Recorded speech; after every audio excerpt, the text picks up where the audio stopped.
శ్రీశైలశేషం మాధవండుండిం దండపాణిం చ భైరవం వందే కాశీం గుహాం గంగాం భవానీం మణికర్ణికాం. పరమ పవిత్రమైనటువంటి కాశీ పుణ్యక్షేత్రంలో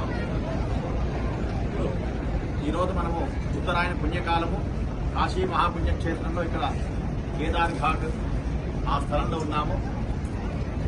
బ్రహ్మస్వ భవన ట్రస్ట్ సభ్యులందరూ కూడా భవన నిర్మాణ కార్య నిమిత్తమై అందరము ఈరోజు వచ్చి ఉన్నాము.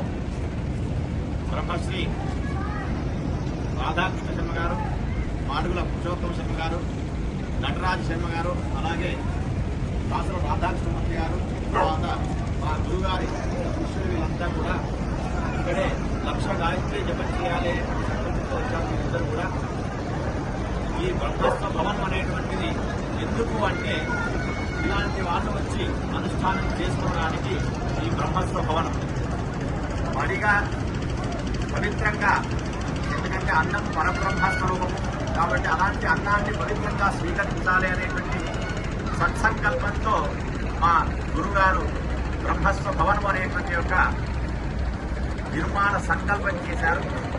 భూదానం కూడా జరిగింది. తర్వాత శృంగేరి స్వామివారి యొక్క కరకమలముల చేత శంకుస్థాపన జరిగింది. ఆ నిర్మాణం ఇప్పుడు నిర్మాణ దశలో ఆ యొక్క బ్రహ్మస్వ భవనం ఉంది. దాని నిమిత్తమై కొన్ని సూచనలు చేసి వచ్చే భక్తులకు అనుకూలంగా సౌకర్యంగా ఉండేటట్టుగా ఆ ఆధ్యాత్మికమైనటువంటి యొక్క వాతావరణం ఆ భవనంలో కనబడేట్టుగా ఉండే విధంగా దాన్ని సూచన చేయడానికి ఇక్కడికి వచ్చాము.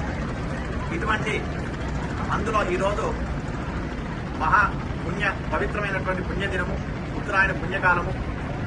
ఈరోజు అందరికీ కూడా విన్నవించేది ఏమిటంటే ఇటువంటి పుణ్యమైనటువంటి కార్యంలో అందరూ కూడా భాగస్వాములయ్యి ఈ బ్రహ్మస్వ భవనానికి అందరూ ఒక దృష్టిని ప్రసరింపజేసి ఆ విశ్వనాథుని యొక్క అనుగ్రహాన్ని పొందాలి. ఎందుకంటే ఇది కేవలము ఒక్కరితో అయ్యేటువంటిది కాదు. 5.5 కోట్ల వ్యయంతో నిర్మించబడేటువంటిది. దీనిలో ఉన్నటువంటి 6 అంతస్తుల భవనంలో 4 అంతస్తులు కేవలము ధార్మికమైనటువంటి యొక్క అంటే ఎటువంటి నిమిత్తం లేకుండా, వ్యాపార దృష్టి లేకుండా అందరికీ ఉచితంగా సౌకర్యం కల్పించడానికి, మడితో చేసే వారి భోజనం చేసే వారికి ఉచితంగా నివాసం ఉండడానికి, తర్వాత అలాగే రోజు భాగవత ప్రవచనాలు భగవంతుని యొక్క తత్వాన్ని